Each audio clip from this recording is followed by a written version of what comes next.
الحمد للہ الذی خلق الافلاک والارضین والصلاة والسلام علی من کان نبیا وآدم بین الماء والطین وعلی آلہ الطیبین واصحابہ الطاہرین اما بعد فاعوذ باللہ من الشیطان الرجیم بسم اللہ الرحمن الرحیم ان الصفا والمروة من شعائر اللہ صدق اللہ مولانا العظیم قال اللہ تبارک و تعالی فی شان حبیبہ ان اللہ وملائکتہ یصلون علی النبی یا ایھا الذین آمنوا صلو علیہ وسلموا تسلیما۔ آئیے محبت اور شوق کے ساتھ اپنے اور تمام کائنات کے مرکز عقیدت بارگاہ رسالت میں ہدیہ درود و سلام پیش کریں۔ الصلاۃ والسلام علیک یا سیدی یا رسول اللہ۔ حضرات، آپ آہستہ درود پڑھیں یا بلند آواز سے پڑھیں، اس سے کوئی فرق نہیں پڑتا کہ جب تم درود پڑھتے ہو نا مصطفیٰ پہ، تمہارے لبوں کو خبر بعد میں ہوتی ہے، مدینے کے تاجدار کو خبر پہلے ہو جاتی ہے۔ سارے احباب پڑھ لیجئے محبت کے ساتھ الصلاۃ والسلام علیک یا سید یا رسول اللہ۔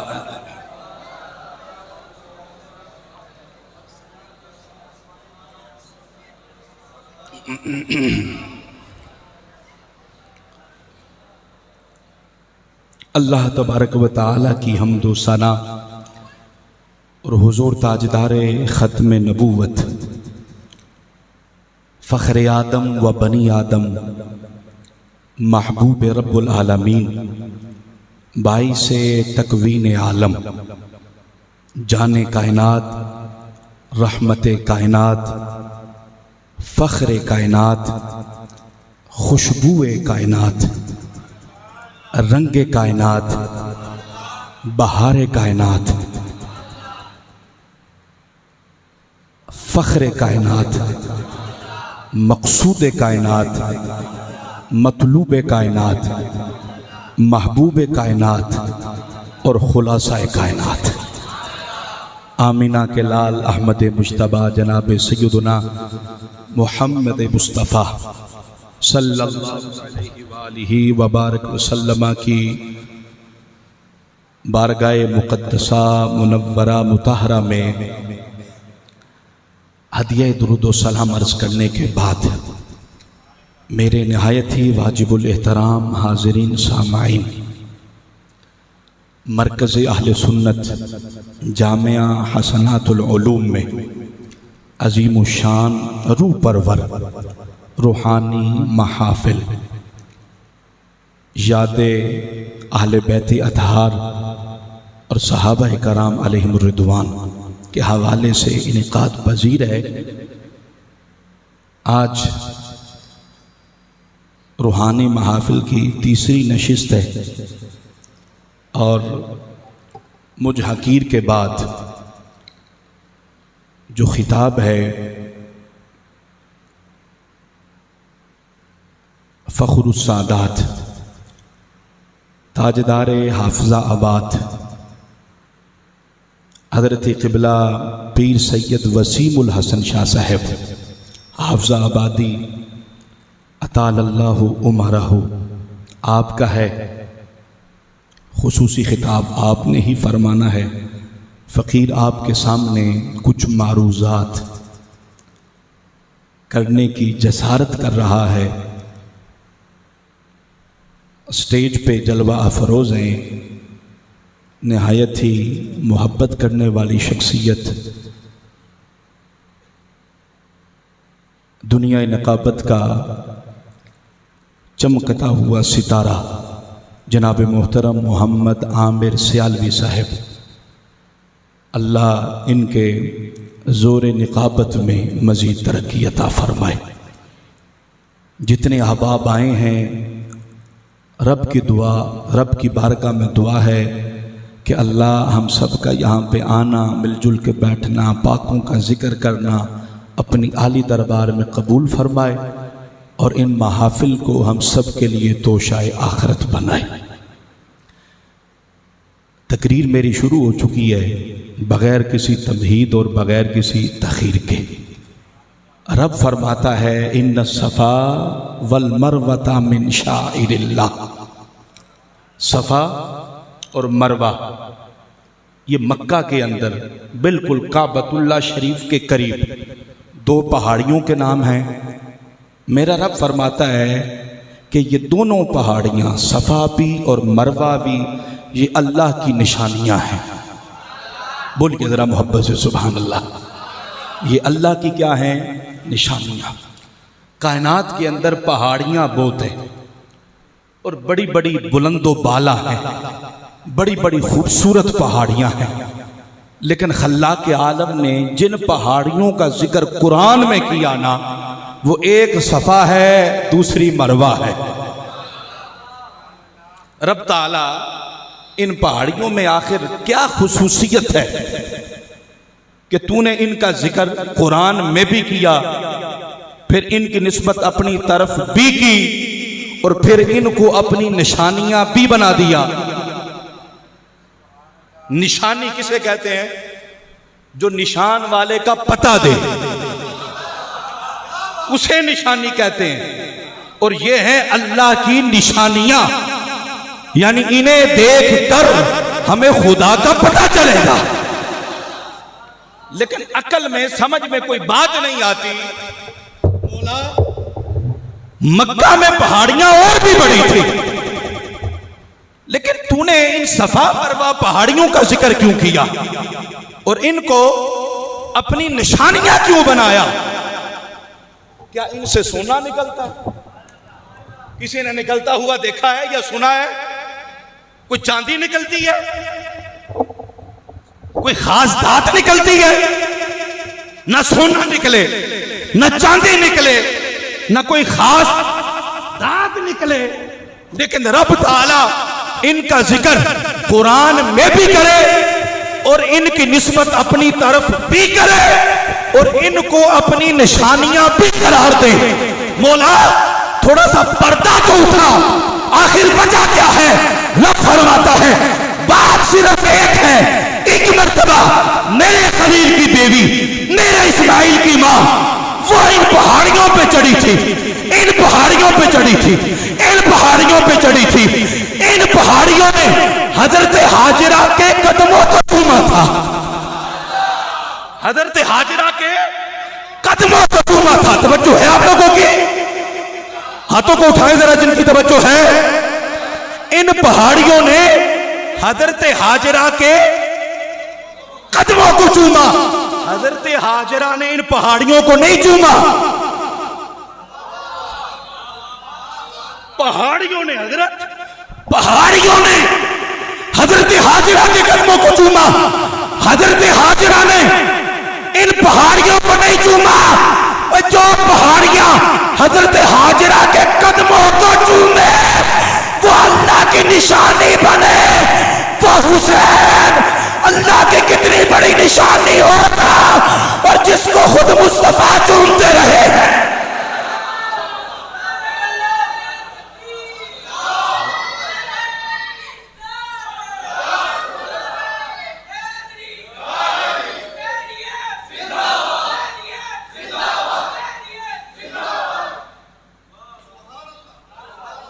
سمجھ آئیے آپ لوگوں کو؟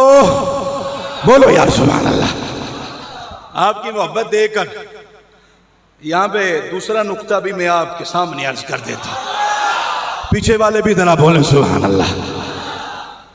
حضرت حاجرہ کے قدم لگے ان پہاڑیوں پہ، اور کوئی خاص وجہ تو نہیں ہے نا، جو اللہ نے ان کا ذکر فرما دیا اور اپنی نشانیاں بنا دیا۔ ان الصفا والمروہ من شعائر اللہ، یہ اللہ کی نشانی ہے، یہ اللہ کی کیا ہے؟ نشانی ہے۔ ان پہاڑیوں سے خدا کا پتہ چلتا ہے۔ ان الصفا والمروہ من شعائر اللہ، وجہ کیا ہے سنیو؟ یہاں پہ حضرت حاجرہ چڑھی تھی، حضرت حاجرہ حضرت ہاجرہ کے قدموں کے نیچے یہ پہاڑیاں آ گئی. بولو یار سبحان اللہ. حضرت ہاجرہ کے قدموں کے نیچے یہ پہاڑیاں آئیں تو اللہ کی نشانیاں بن گئی. مجھے یہ بتاؤ حضرت ہاجرہ کو یہ عظمت کیسے ملی؟ کیوں ملی؟ ان کے قدموں کے نیچے جو آئے وہ اللہ کی نشانی بنے. ان کو عظمت ملی نسبت خلیل اللہ کی وجہ سے. وہ خلیل اللہ کی بیوی ہیں. خلیل اللہ کی نسبت کی وجہ سے حضرت ہاجرہ کو عظمت ملی. یہ خلیل اللہ کو عظمت کیوں ملی ہے جانتے ہو؟ بولو نا یار سبحان اللہ. حضرت ہاجرہ کو عظمت ملی خلیل اللہ کی نسبت کی وجہ سے, اور خلیل اللہ کو عظمت ملی ہے حبیب اللہ کی نسبت کی وجہ سے. وہ مصطفیٰ کے جد اعلیٰ ہے. مصطفیٰ سے نسبت مل گئی خلیل اللہ کو, وہ عظمت والے بنے. ان سے نسبت ملی حضرت ہاجرہ کو, وہ عظمت والی بن گئی. اور ان سے نسبت ملی صفا مروہ کو, وہ بھی عظمت والی بن گئی ہیں. ان الصفا والمروہ من شعائر اللہ. فرمایا صفا مروہ اللہ کی نشانیاں ہیں. یہ حضرت ہاجرہ کے قدموں کے نیچے اہل محبت, میں آپ کے دامنوں کے اندر ایک نہایت لطیف نکتہ ڈالنا چاہتا ہوں, ذرا توجہ فرمائیے گا. حضرت ہاجرہ کے قدموں کے نیچے جو پہاڑیاں ہیں وہ اللہ کی نشانی بنے. جو حسین مصطفیٰ کے کندھوں پہ آئے وہ کتنی بڑی نشانی ہوگا. بولو یار سبحان اللہ.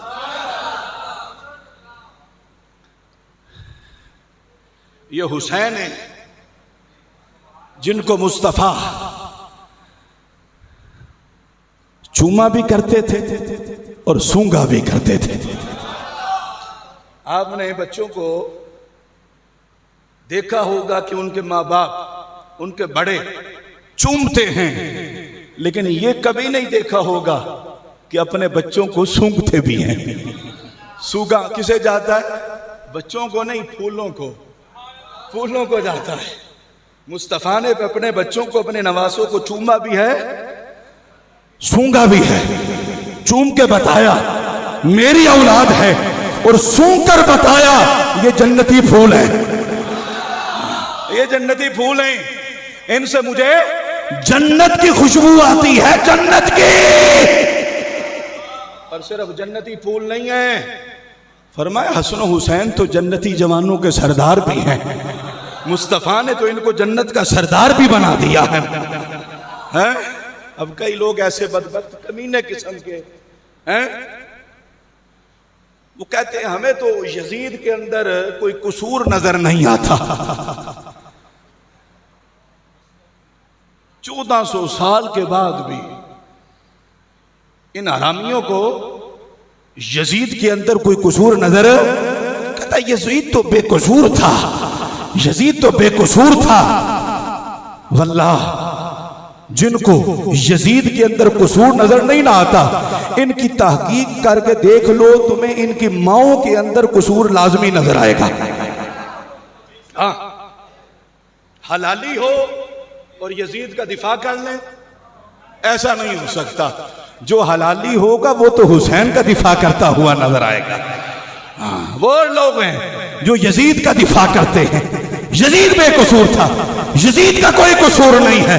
یزید کا, میں نے کہا کمال ہو گئی ہے یار.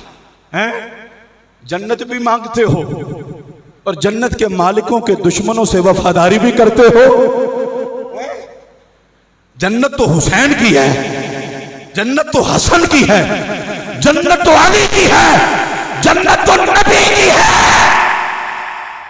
جنت میں جانا چاہتے ہو تو 5 تن کے ساتھ وفاداری کرو.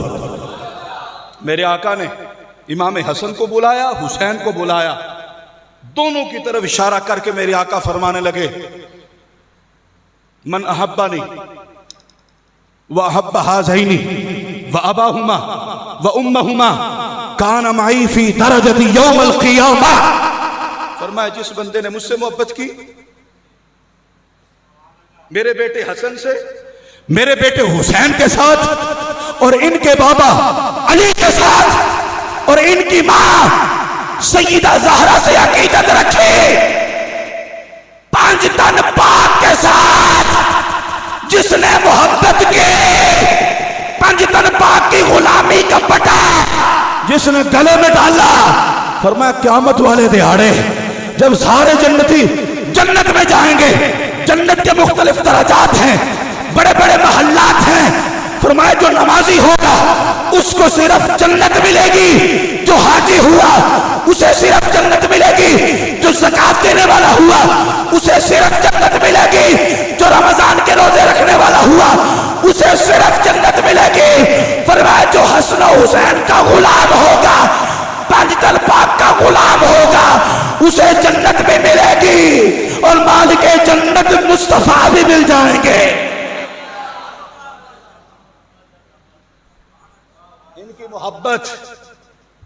کی محبت جنت میں لے جانے والی ہے، اور ان کی عداوت اور دشمنی انسان کو جہنمی بنا دیتی ہے۔ یاد رکھنا، اس دنیا کے اندر اور آخرت میں اگر سرخرو ہونا چاہتے ہو، عزت والا ہونا چاہتے ہو، تو آل رسول کی خدمت کرنی پڑے گی، آل رسول کے ساتھ محبت رکھنی پڑے گی، اس لیے کہ جو آل رسول سے جیتنے کی کوشش کرتا ہے اسے زمانہ یزید کہتا ہے، اور جو طاقت ہونے کے باوجود بھی آل رسول سے ہار جاتا ہے اسے زمانہ جنید بغدادی کہا کرتا ہے۔ آل رسول، ان کی خدمت، ان کی عزت، ان کی محبت انسان کو جنتی بنا دیتی ہے۔ آج کئی ایسے لوگ ہیں جو اہل بیت اطہار کی شانوں کو تو بیان کرتے ہیں، اور کئی ایسے ہیں جو اصحاب رسول کی شانوں کو بیان کرتے ہیں، لیکن یاد رکھنا ان کی اپنے سیاسی مقاصد ہیں، وہ اصحاب کو مانتے ہیں اپنی مرضی کی وجہ سے، وہ اہل بیت اطہار کو مانتے ہیں تو اپنی مرضی کی وجہ سے۔ ایک اہل سنت ہیں، ایک اہل سنت ہیں، واللہ باللہ تاللہ للہ رب کعبہ کی قسم، یہ اہل سنت ہے جس نے اصحاب کو مانا تو بھی مصطفیٰ کی وجہ سے، آل کو مانا تو بھی مصطفیٰ کی وجہ سے۔ ہم اپنی مرضی سے تھوڑا کسی کو مانتے، ہم نے خدا کی قسم جس کو مانا ہے مصطفیٰ کی مرضی سے مانا، اور ہم اہل سنت ہیں۔ کیا ہیں؟ بولو یار، ہم کیا ہیں؟ اپنے سینے پہ ہاتھ رکھ کے ذرا کہو ایسے کر کے، الحمدللہ ہم اہل سنت ہیں۔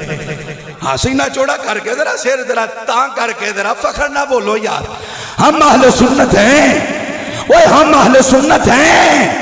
اس لیے کہ کائنات کے اندر اگر کوئی محبت والا عقیدہ ہے تو وہ عقیدہ اہل سنت ہے، ادب والا کوئی عقیدہ ہے تو وہ عقیدہ اہل سنت ہے، عشق والا عقیدہ ہے تو وہ عقیدہ اہل سنت ہے۔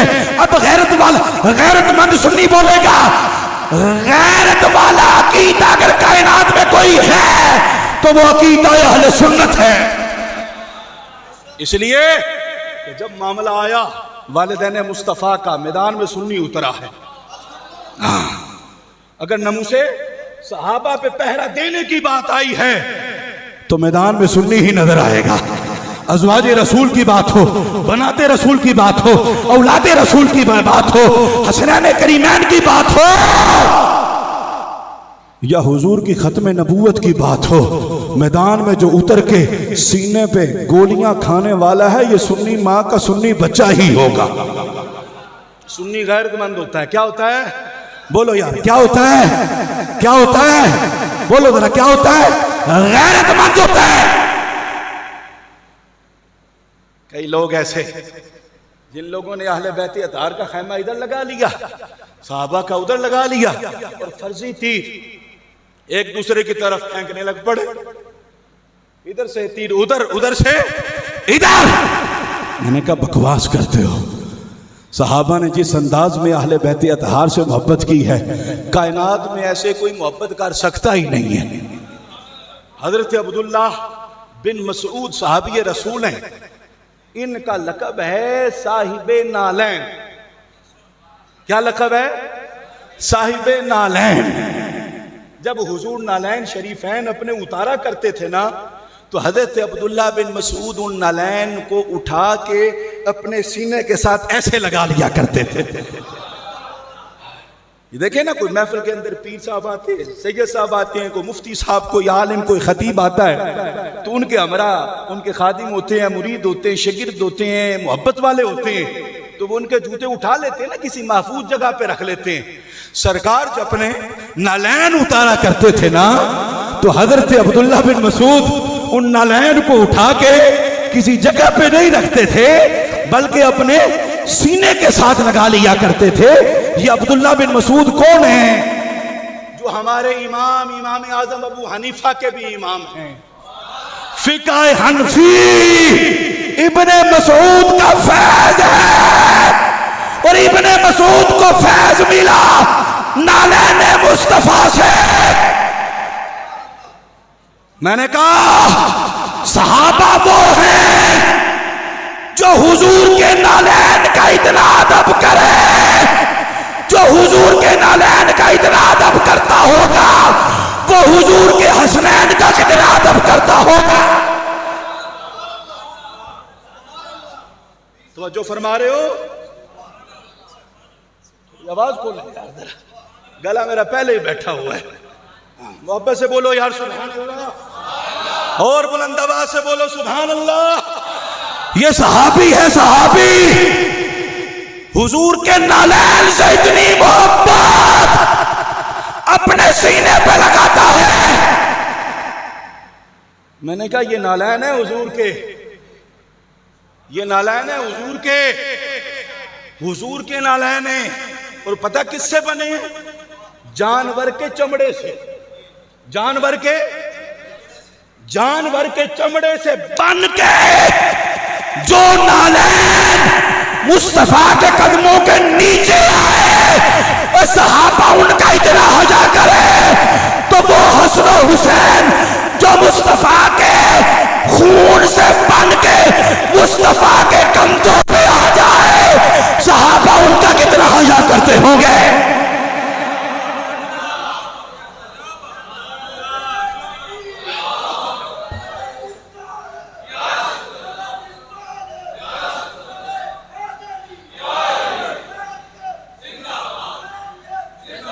حسینیہ، حسینی بننا آسان ہے یار، تم سے تو حسینیت کا نعرہ بھی نہیں لگ رہا یار۔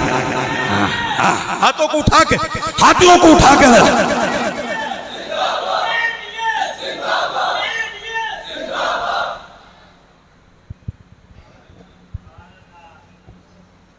بولو یار سبحان اللہ۔ صحابہ جانتے ہو کس انداز سے محبت کرتے تھے؟ اچھا مجھے یہ بتاؤ کون کون ہے بندہ جو حسین لجپال کریم پہ اپنی جان قربان کرنے کو تیار ہے؟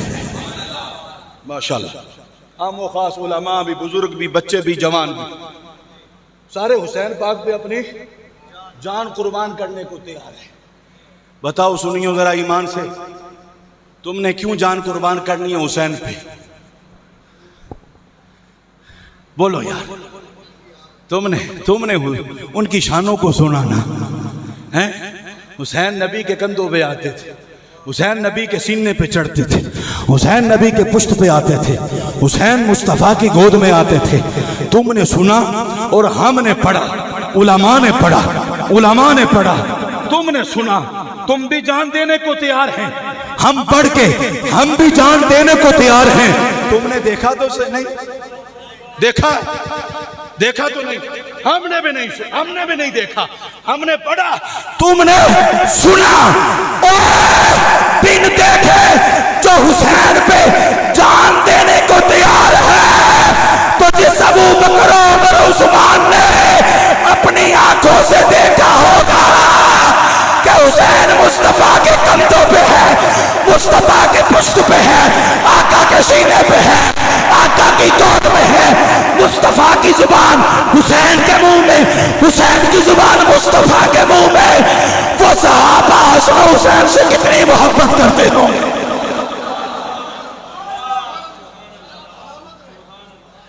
توجہ فرما رہے ہو آپ لوگ؟ پچھلے بھی سن رہے ہو؟ زندہ ہو؟ پچھلے جاگ کے بیٹھے ہوئے ہیں؟ بولو یا سبحان اللہ۔ یہ ماشاءاللہ مہربانی ہے حضرت قبلہ مفتی عادل شوکت عادل نقشبندی، آپ کی مہربانی ہے قبلہ، ان کی مہربانی ہے جنہوں نے آپ کو موقع دیا ہے کہ آپ حضور کی آل کی شانوں کو سنیں آگے، حضور کے اصحاب کی شانوں کو سنیں آگے۔ یہ موقع بار بار آیا نہیں کرتے تو موقع سے فائدہ اٹھایا کرتے۔ توجہ ہے نا آپ لوگوں کی؟ اچھا، ایک تولہ جو ہے کہنے لگا تم جو ہے وہ صحابہ کی بڑی شانیں بیان کرتے ہو، صحابہ نے جو ہے وہ آل رسول سے بڑی وفا کی ہے، مجھے یہ تو بتاؤ تم ہم پہ تو الزام لگاتی ہو کہ تم نے خط لکھ کے حسین کو بلایا اور پھر آئے نہیں۔ چلو ٹھیک ہے، ہم نے مان لیا، ماننا پڑنا تھا نا، کیا جو تھا کام، ہم نے تو خطوط لکھ کے ان کو بلا لیا، ان کو چھوڑ دیا۔ سنیو تم کہاں تھے حضرت؟ سنیو تم کہاں تھے؟ تم کہاں تھے؟ تم نے اکیلا ان کو کیوں چھوڑا؟ میں نے کہا بتاؤں ہم کہاں تھے؟ ہم حسین کے ساتھ کربلا میں تھے۔ ہم نے اکیلا کب چھوڑا ہے؟ امام علی مقام نے یوم عاشورہ اس کی رات کو اپنے خیمے والوں رفقا سے خطاب کرتے ہوئے فرمایا کہ دیکھو میرے غلاموں، دیکھو یزید کی دشمنی مجھ سے ہے، تم سے نہیں، وہ میرے خون کا پیاسا ہے، وہ میرا سر لینا چاہتا ہے، کل کا دن خونی دن ہوگا، لہذا تم چلے جاؤ، تمہاری بیوی تمہارے بچے تمہارے منتظر ہوں گے۔ آپ نے یہ خطاب کر کے چراغ کو بجھا دیا۔ جب اندھیرا ہو گیا تھوڑی دیر کے بعد آپ نے دوبارہ چراغ کو جلایا، جتنے تھے رب کعبہ کی قسم اتنے ہی تھے، کوئی ایک بھی اٹھ کے نہیں گیا۔ حسین ابن علی نے دوبارہ فرمایا جاؤ چلے جاؤ، کوئی شکوہ نہیں، کوئی شکایت نہیں، کوئی تم پہ اعتراض نہیں ہے، جاؤ چلے جاؤ، کل موت یقینی ہے۔ آپ نے یہ بات کر کے نہ پھر چراغ کو بجھا دیا۔ میں نے کہا واہ حسین تیری جرت کو بھی لاکھوں سلام ہے، ایسے موقع پہ لوگ دوسروں کو بلاتے ہیں، یہ علی کا بیٹا ہے، اپنے ساتھیوں سے بھی فرماتا ہے تم بھی چلے جاؤ۔ کیوں؟ حسین کی رگ رگ میں علی کا خون ہے۔ وہ حسین یہ بتانا چاہتا ہے کائنات والوں کو کہ اگرچہ سامنے 22 لاکھ یزیدیوں کا لشکر ہے، لیکن اللہ نے علی کے بیٹے حسین کو یہ طاقت دی ہے، یہ اکیلا 22,000 لشکر سے ٹکرانے کی طاقت رکھتا ہے۔ آپ نے چراغ کو بجھا دیا، فرمایا چلے جاؤ۔ اندھیرا ہو گیا، جب دوبارہ جلایا نا تو جتنے تھے اتنے ہی تھے، کوئی نہیں اٹھ گئے۔ تیسری مرتبہ آپ نے پھر اپنے رفقا سے خطاب کرتے ہوئے فرمایا جاؤ چلے جاؤ، ڈرو نہیں، شرماؤ نہیں، جھجکو نہیں، میں قیامت والے دہاڑے اپنے نانا سے تمہاری شکایت نہیں کروں گا، میں اپنی رضا اور رغبت کے ساتھ تمہیں اجازت دے رہا ہوں۔ آپ نے یہ کہتے ہوئے چراغ کو گل کر دیا۔ توجہ حضرات، توجہ فرمائیں ذرا، میرا یہ جملہ ذرا ضائع نہیں جانے دیجئے گا۔ آپ نے جب اندھیرا کر دیا، تھوڑی دیر کے بعد جب آپ نے چراغ کو روشن کیا، جتنے تھے اتنے ہی تھے، اس لیے کہ جتنے تھے سارے کے سارے سنی تھے، وہ سارے تھے سنی، اس لیے سارے وفادار تھے۔ اللہ اکبر، اللہ اکبر۔ یہ امام علی مقام امام حسین، آپ نے جب اپنے غلاموں کی محبت کو دیکھا تو فرمایا اگر یہ معاملہ ہے تو باہر آؤ۔ خیمے سے باہر آئے، آپ نے فرمایا تم نے اپنی بیوی کو نہیں دیکھا, اپنے بچوں کو نہیں دیکھا, اپنے عزیزوں کو نہیں دیکھا, رشتہ داروں کو نہیں دیکھا, اپنے گھر کو نہیں دیکھا اور اپنی جانوں کو بھی نہیں دیکھا. میری محبت میں اور میری غلامی میں اپنی جانیں دینے کو تیار ہو تو فرمایا میرے غلاموں ذرا اپنے چہرے اٹھا کے آسمانوں کی طرف دیکھو, اللہ نے سارے پردوں کو اٹھا دیا ہے اور تمہارے لیے جنت میں محلات کو تیار فرما دیا ہے. اللہ نے ان کے لیے جنت میں محلات تیار فرما دیے. یہ حسین ابن علی ہیں, یہ حسین ابن علی ہیں. اور کوئی نہ ہمیں سکھائے, کوئی ہمیں یہ تانا نہ دے سنیو تم محبت نہیں کرتے ہو. میں نے کہا اگر کائنات میں علی سے, حسن و حسین سے سنی نہیں محبت کرتا تو پھر کوئی محبت نہیں کرتا. کائنات میں ایک سنی ہی تو ہے جس نے اہل بیت اطہار سے محبت کر کے دکھائی ہے. وہ ایک وہ روافظ کا ٹٹو, وہ سوشل میڈیا پہ آ کے کہتا ہے مجھے 10 سال ہو گئے سنی مدارس میں پڑھتے ہوئے, کسی نے مجھے حدیث ثقلین نہیں بتائی. ایسے ہی ہے, حدیث ثقلین نہیں بتائی. میں نے کہا کوئی احمد رضا کے غلام کے قدموں میں آتا نا, پتہ نہیں کہاں دھکے کھاتا رہا, اب بھی تو دھکے کھا رہا ہے اور کھاتا رہے گا انشاءاللہ اگر یہ تیرا انداز رہا. میرے آقا نے فرمایا تھا انی تارکن فیکم الثقلین, میں ثقلین کو چھوڑ کے جا رہا ہوں. 2 چیزیں چھوڑ کے جا رہا ہوں, 2 چیزیں. پہلی چیز قرآن ہے, دوسری چیز اہل بیت ہے. 2 چیزیں فرمایا ان کو تھام کے رکھنا. یا رسول اللہ کیا ملے گا؟ فرمایا قیامت آ سکتی ہے, تمہارے نزدیک گمراہیت نہیں آ سکتی ہے. اچھا یہ حدیث ثقلین بیان کر کے وہ کرتا کیا روافظ کا ٹٹو ہے؟ کیا کرتا ہے؟ حدیث ثقلین جو قرآن چھوڑا ہے, اہل بیت اطہار چھوڑیے, ہم نے قرآن سے سبق لینا ہے, ہم نے قرآن سے درس لینا ہے, یا ہم نے اہل بیت اطہار سے سبق لینا ہے, ان سے درس لینا ہے. صحابہ پہ بھونک رہا ہوتا ہے, صحابہ پہ تان کر رہا ہوتا ہے, اور اٹھاتا کیا ہے؟ تاریخ کی کتابیں, تبری اٹھا کے, البدایہ والنہایہ اٹھا کے. میں نے کہا عقل کے اندھے, ایک طرف تو کہتا ہے حدیث ثقلین, حدیث ثقلین, تو حدیث ثقلین میں مصطفیٰ نے قرآن چھوڑا تھا یا تاریخ تبری چھوڑی تھی؟ یار توجہ نہیں فرمائی. حضور نے کیا فرمایا؟ میں قرآن چھوڑ کے جا رہا ہوں یا تاریخ تبری, یا البدایہ والنہایہ, یا الکامل فی التاریخ چھوڑ کے جا رہا ہوں؟ قرآن چھوڑ کے جا رہا ہوں نا. قرآن کو پھر چھوڑ کے تاریخ کی طرف آتا, اس لیے تو گمراہ ہو گیا نا, اسی لیے گمراہ ہو گیا. مصطفیٰ نے قرآن کو چھوڑا, قرآن کو تھام لیتے ہیں. مصطفیٰ نے آل کو چھوڑا, آل کو تھام لیتے ہیں. جب ہم نے قرآن کو تھاما, قرآن میں لکھا تھا انما یرید اللہ لیذھب عنکم الرجس اہل البیت ویطہرکم تطہیرا. تو ہم نے عقیدہ بنا لیا نبی کے گھر والے پاک ہیں, نبی کے گھر والے پاک ہیں, کیونکہ قرآن کو تھاما نا. اسی قرآن میں یہ لکھا تھا رضی اللہ عنہم ورضوا عنہ, اللہ ان سے راضی ہو گیا, وہ اللہ سے راضی ہو گئے. ہم نے عقیدہ بنا لیا کہ صحابہ بھی پاک, آل رسول بھی پاک, صحابہ بھی پاک, اس لیے کہ اللہ نہ پاکوں سے راضی نہیں ہوتا, پاکوں سے راضی ہوا کرتا.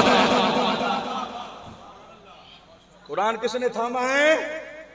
مصطفیٰ نے. قرآن کو چھوڑا نا, تاریخ کو تو نہیں چھوڑا نا, قرآن کو تھاما. دوسری چیز اہل بیت اطہار, اہل بیت اطہار کو تھامنے کا مطلب حسن و حسین نے جس کو چھوڑ دیا اس کو چھوڑ دیا جائے, جس کو انہوں نے سینے سے لگایا اس کو سینے سے لگا لیا جائے. جب ہم نے دیکھا علی کے بیٹے حسن نے, حسین نے یزید کو چھوڑ دیا, ہم برسر منبر ہم کہتے ہیں یزید لعنتی ہے, بدبخت ہے, کمینہ ہے, مردود ہے, فاسق و فاجر ہے. ہم نے بھی یزید کو چھوڑ دیا. علی کے بیٹے حسن نے معاویہ کو سینے کے ساتھ لگا لیا, ہم اہل سنت نے بھی معاویہ کو سینے کے ساتھ لگا لیا. سمجھ آئیے؟ ثقلین کو تھامنے کا یہ مطلب ہے کہ قرآن کو پڑھا بھی جائے اور قرآن پہ عمل بھی کیا جائے، اہل بیت اطہار سے محبت بھی رکھی جائے اور ان کے نقش قدم پہ بھی چلا جائے۔ نعرہ تکبیر، نعرہ رسالت، نعرہ رسالت، نعرہ تحقیق، نعرہ حیدری، نعرہ حیدری، نعرہ حیدری۔ جن کا خصوصی خطاب تھا حضرت قبلہ تاجدار حافظ آباد حضرت قبلہ پیر سید وسیم الحسن شاہ صاحب اطال اللہ عمرہ، وہ حضرت تشریف لا چکے ہیں، تو ان کے سامنے بندہ ناچیز گفتگو کرے، میں سمجھتا ہوں یہ توہین ہے۔ تو میں اپنی تقریر کا اختتام کر رہا ہوں، بس اتنا عرض کر دیتا ہوں کہ ہم اہل سنت ہیں اور اہل سنت مصطفیٰ کی ہر نسبت کا ادب و احترام کیا کرتے ہیں۔ کوئی بڑے سے بڑا پیر ہو، بڑے سے بڑا خطیب ہو، بڑے سے بڑا نقیب ہو، اگر وہ آل رسول پہ بھونکتا ہے، اصحاب رسول پہ بھونکتا ہے، وہ سنیوں کا پیر نہیں، وہ جنگل کا خنزیر ہے، خنزیر۔ اور پیر فقط وہی ہوگا جو آل رسول کا بھی فقیر ہوگا، اصحاب رسول کا بھی فقیر ہوگا۔ ہم تو صرف اسی کو پیر مانتے ہیں، سمجھ آئیے؟ اور آل رسول تو پھر آل رسول ہے نا۔ میں حضرت کی بارگاہ میں ایک جملہ عرض کر کے میں اجازت چاہتا ہوں، آل رسول سے کبھی جیتنے کی کوشش، آل رسول سے کبھی جیتنے کی، چاہے تمہیں تخت مل جائے، حکومت مل جائے، کرسی مل جائے، اقتدار مل جائے، جب آل رسول آ جائیں پھر ان کے قدموں میں بیٹھ جاؤ، پھر ان کی غلامی کو اختیار کر لو۔ کیوں؟ جو طاقت کے نشے میں آ کے آل رسول کو ہرانے کی کوشش کرتا ہے، زمانہ اسے یزید کہتا ہے، اور جو طاقت کے باوجود آل رسول سے ہار جاتا ہے اسے زمانہ جنید بغدادی کہا کرتا ہے۔ وآخر دعوایا ان الحمد للہ رب العالمین۔